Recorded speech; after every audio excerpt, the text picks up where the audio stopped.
DirtTrax is sponsored by Can-Am, the ride says it all.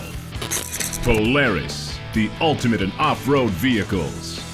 Hatfield-McCoy Trails, where hundreds of miles of off-road adventure await you today. Yamaha ATVs and side-by-side vehicles, real-world tough. And by Honda. Check out the growing family of Honda ATVs and side-by-sides.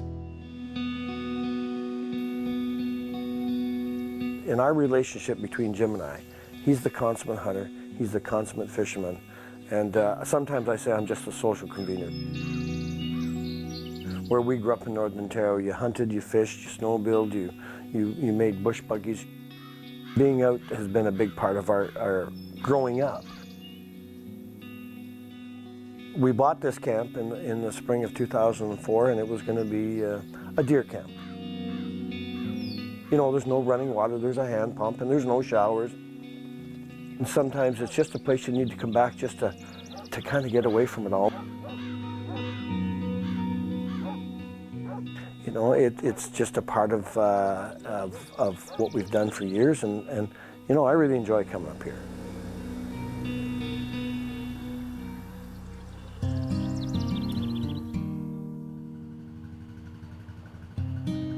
You know, Jim and I, we've been friends for, oh gosh, since our early teens.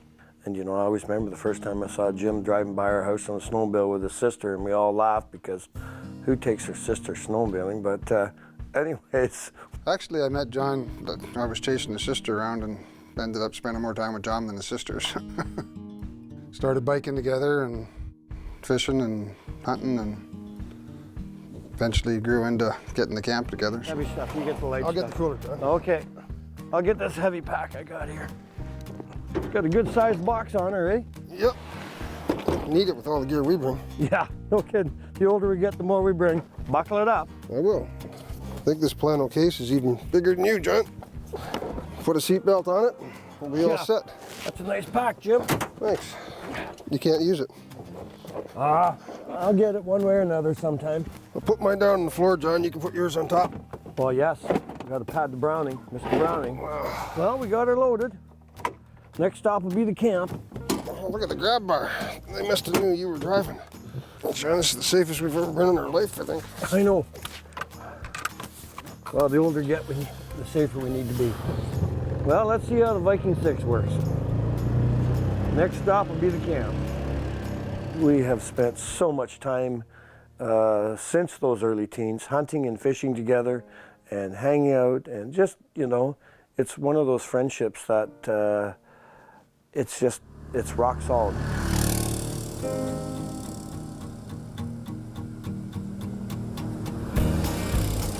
You know, when we were approached to do a segment for DirtTrax television on bear hunting, you know, that was a new chapter for Jim and I. It was a new challenge. John and I haven't bothered buying bear licenses. We just hunt deer for the most part. Partridge, my family comes in. My wife likes to come in and hunt partridge and shoot the odd rabbit, but mostly it's a deer hunting camp. It's never been a primary focus up here. The bear population we knew was healthy. You know, they've never really bothered us around the camp, but they were getting closer and closer to the camp. So, you know, we started this bear hunting experiment. We seek the help of a couple of my friends because we really didn't know anything about, you know, the process of preparing a site for bear hunting. We thought, okay, this is going to work out great. We felt good about the outcome of what we were doing for this TV show.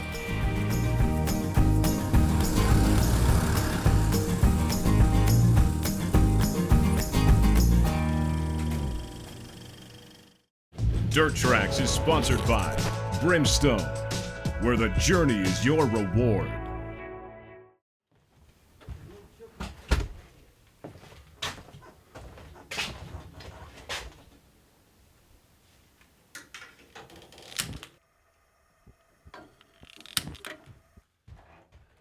You'll like these ones, there's lots of butter on them. You didn't have to get up in the middle of the night to chase a porcupine away with new meshing around the camp. Yeah, yeah. Like, you're just waiting to hear the noise, aren't you? Like, rah, rah, rah, rah. Never happened. Like, So you want to use one of my hand loads so you can do a TV shot and pound them right through the shoulders and don't have to go look for it? Or? Oh, I think that Browning bar will just stop it dead in this Trax with a factory load. Let me get that for you. Thanks. Make sure we lock her up, eh? Yep.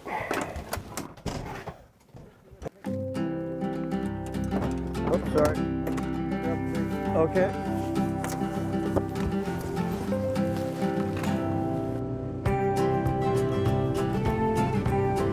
When we were approached to do this segment for DirtTrax television, the Viking 6 was available.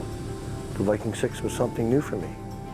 Up where our camp is, there's, some of the trails we obviously couldn't use the Viking 6 on. It's a big piece of equipment. I'll tell you what, I was really surprised how well it worked. When the Viking first showed up on the trailer behind the truck, I looked at it and thought, man, how are we going to get this anywhere in our bush? Because basically our bush was laid out with little Suzuki King quads and smaller bikes, and over the years we've widened the trails out to accommodate John's Ranger, but when I saw how long and wide the Viking was, I thought, man, it's not going to be able to go anywhere, but it actually impressed me with what it could do. The width we had allowed for when we knew we were going to use it to hunt, but the length, it actually did a lot better going over the obstacles than I expected it to. The ability to carry our gear into the camp and to get out to the hunt sites, it worked really well. I mean, it's a great motor. We were very pleased with the power of what it offers. For what we used it for, it worked perfect. It just does a lot of things really, really well. And, I mean, it's a versatile piece of equipment. At the end of the day, on Friday afternoon, when the whistle blows, people want to recreate. And I think that Yamaha's done a good job at making a piece of equipment that does a lot of things really well. I think Carrie's right. I think you're spraying bacon grease on my game cameras, because why isn't he knocking the crap out of yours? I'm trying to do you a favor. You said if the camera got wrecked, the TV show was going to buy you a new one, eh? So. I'll tell you what, that bear is starting to piss me off more every day. Well, that's camera number 2. Starting to have a strong dislike for this lad. Well, the bear's pretty much put it out of commission now anyway, so yeah. I'm pretty sure it's not waterproof anymore. No, I don't think so. When we went out for our first day of hunting, the weather had changed and it just went from nasty, typical late September weather to like midsummer weather. That just changed the whole demeanor of what the bears were doing. My expectations for the hunt with the amount of pictures we had of bears, and we actually had bears hitting for the first part of the hunt, all 3 baits in the daytime. Unfortunately, our best setup, we were too noisy at and scared the bears away. The bush was so quiet, like it didn't matter what you do or you attempted to do. I think we made too much noise. It just was too quiet to be able to sit there and have the bears not know you were there, and they didn't come out for the camera, so it didn't work out. I don't know whether the weather's done this or whether it's been so quiet that they just hear every little movement that we've made. Up until Sunday and Monday, they were there during the day, had 2 out of 3 of the baits. So, you know what? Just try her again, I guess. It was a learning experience. It's easy to get the bears to come to the baits. It's hard to get the bears to come out in the daytime when you can actually put on a decent hunt. And I have a whole new respect for outfitters that do bear baiting, because I had no idea how much work it was to start and maintain a bait for hunting. It was a lot bigger workload than what I expected when we took it on. So. I think we'll probably give her another lash, and you know what? We'll use the keep it simple theory again, and maybe we'll have a better success rate than what we had this year. And hey, you know what? Maybe we won't, but we're sure going to give her another try. DirtTrax is sponsored by Super ATV, the industry leader in aftermarket parts and accessories for the off-road market. If you've been following the last few episodes, you've no doubt seen our build that includes number 16 NASCAR driver Greg Biffle and his incredibly cool custom side-by-side company PACE Offroad. We delivered Greg a brand new 2014 Wildcat 1000, and the crew from PACE Offroad went to work tearing the vehicle down, pulling everything that could be removed, and finally finishing up with the removal of the stock motor. At the end of the first episode, we were left with nothing but a bare chassis, ready to be cut and fit for the new rear clip, then sent off to the powder coater to get custom DirtTrax color schemed. And now, the continuation of our PACE Offroad build. The wiring harness was one of my biggest, challenges when it came to making this vehicle. And without the wiring harness, I just was not happy. It's one of those things, you can't sleep at night unless it's perfect. And so we went to the manufacturer, we went to Wildcat to try and buy the ends for the wiring harness so we could create our own wiring harness from scratch. And we ended up sourcing the ends from a third party that manufactured for Wildcat and got the ends so that we can manufacture the wiring harness from the ground up. We sourced a bigger fuse box that has more options in it, accessory options, and from there we took and built a big plywood board where we could run all the wiring on it. We used all mil scale, mil spec wiring, and all heat shrink tube, instead of the split loom. The wiring harness is kind of our pride and joy of the vehicle, and it really, really makes the vehicle what it is, and we're proud of that part. The time put into one of these conversions is immense. This is not one of your backyard motor swaps, and the finesse put into the wiring harness proves that this is a very serious business. What kind of time do we put into conversion has really been a mystery for us, because there's so many components to, you're working on several vehicles at once, and it's probably a lot more time than what really I suspect it is. And so we're certainly not striking it rich by doing the swaps, but we're having a lot of fun and building cool vehicles. But if you drop us the car off, we need the car for about 4 weeks to complete the conversion. And when you do a full powder coat chassis, that tends to take a little bit more time than not a full powder coat. So that adds about a week and a half to it, because they have to burn the powder coat, burn the paint off, sandblast, and re-powder coat. So that adds a little bit of time to the build. One of the biggest questions in your mind may be what was originally one of the biggest questions in my mind, and that is, with a swap of this magnitude, how much is it going to cost you? So the swap really starts at around $20,000. I mean, I could say it's $16.95 and then add all these options on it that you're going to want to buy anyway, but really the way that most guys buy the swap, it starts around 20 grand, and probably I'm going to say the top of the line, probably 24,000. At the end of the day, performance is a great thing, but performance at the cost of reliability, well, that's something that Greg Biffle and the crew from PACE Offroad aren't selling. So what we love about the Z1 turbo conversion, as far as the way we do it, is I'm big on reliability. So when I go to the desert, I go to ride, I don't want to work on my car. And that's what we've created here, is when we deliver the car to the customer, he can get in it, start it, put it in gear, and go have fun. And that's the most important thing. In the stock position makes 175 horsepower. The dune trail mode makes about 220, and then high boost, makes anywhere from 260 to 280.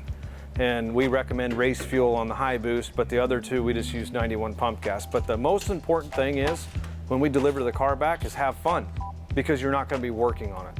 And that's what we love about it. We've so far have gotten we've outperformed the stock machine as far as reliability goes. And we're pretty proud of that, that we've been able to, come in and change and fix some of the things that we think the vehicle needed, and put that engine in it with enough components that the guy's having fun at home. We've got a ways down the road in our turbo Wildcat Z1100 build, but next week the pieces really start to come together, and Greg helps us better understand all of the technology and research that he and the crew at PACE Offroad have done to make these builds come to life. DirtTrax is sponsored by Triton Trailers. Know it, own it, haul it, and by Seismic UTV Accessories. Get more done, have more fun. If I had to use a single word to describe Honda as a company, I think the best word that fits is steady. They approach the off-road market with a calm and steady hand that results in products that work exactly as Honda intended them to. There's no brash displays of impatience, and build quality is never sacrificed. And this is good. It gives the consumer great confidence that the vehicle they're buying will at the very least meet their expectations. So it shouldn't come as a surprise that it took a while for Honda to do a major overhaul on their best-selling model, the Rancher 420. This vehicle has been exceeding customer expectations for a long time, and changing it was a very deliberate and calculated process. Clearly, they succeeded last season, as the new 2014 Rancher 420 with a solid axle was a huge success. For 2015, the IRS version of the Rancher is all new from tip to tail, starting with its all-new chassis. The focus for this vehicle was simple: improve ride quality and rider comfort without sacrificing anything else. Under the hood, the Rancher's 420 mil is the same one we've come to appreciate in past Rancher models. It's fuel injected for easy and predictable starting, and it's mounted longitudinally in the chassis, which gives the vehicle a very narrow midsection. It may only be a 420, but this motor has always impressed us. It really is bulletproof and 100% reliable, and it makes power in all the right places. With nearly the entire ATV industry moving to CVT-style transmissions, there will be more than a few Honda fans disappointed that the all-new Rancher still utilizes their electronically shifted dual-clutch system. And yes, we are among them. But credit must be given where it's due, and the simple fact remains: there are still a lot of Honda customers who want that electronic manual shift option. Despite the new generation shift programming in 2015, we still aren't fans of the automatic mode. It simply doesn't respond to conditions or rider inputs fast enough and always feels like it's in the wrong gear. Whenever we ride the Rancher, we shift with our thumb. The restyling job on last season's solid axle Rancher was subtle enough that it still looked like a Rancher, but fresh enough that it caught buyers' attention. For 2015, the IRS model gets the same visual makeover. But the truth is, it's what's out back that really has us interested in this vehicle. Past versions of the Rancher lacked suspension travel big time, and while they tended to ride decent, they were anything but plush. This season, Honda upped the travel numbers of the Rancher IRS in a big way. 1 inch more travel up front and a full 2.2 inches more in the rear have transformed the Rancher IRS from stiff but livable to more than smooth enough. Total travel numbers are 7.3 inches up front and 8.5 inches out back, which are competitive numbers in the 400 class. With an increase in travel comes an increase in ground clearance as well to more than 9 inches. Other changes made for 2015 are a new gauge package with more information available to the rider, a higher output alternator, more powerful headlights, a thicker, softer seat, and finally, a new reverse actuation system on the left-hand brake lever. Power steering is still an option on both the solid axle and IRS Rancher models, and is something we feel a buyer should strongly consider ponying up the extra cash for at the dealership.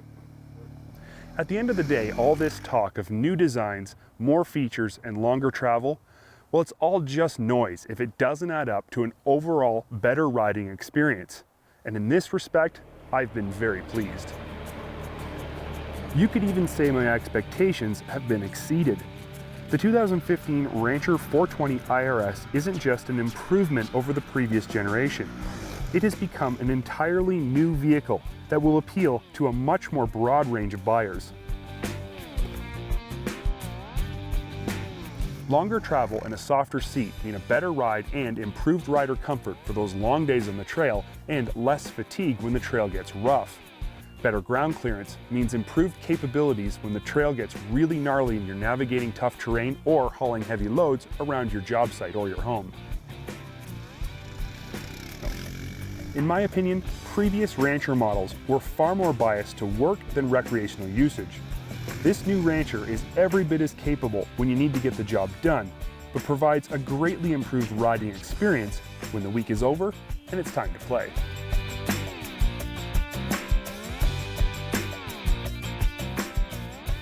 I can't deny the fact that I'm still not a fan of the electronically shifted transmission, but with this all-new 2015 Rancher IRS model, Honda has addressed almost every other issue that I feel was holding it back from being a legitimate 400 class option.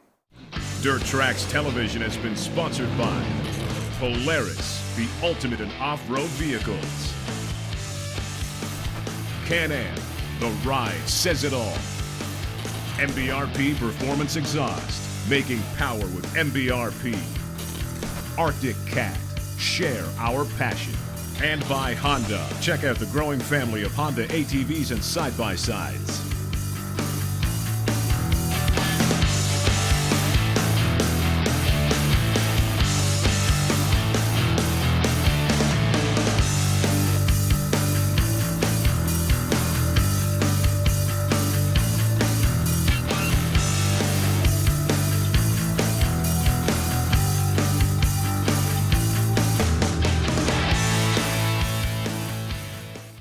If you enjoyed this video, post a comment and let us know what you think. Then, click this link to subscribe and that link for more great videos from DirtTrax TV.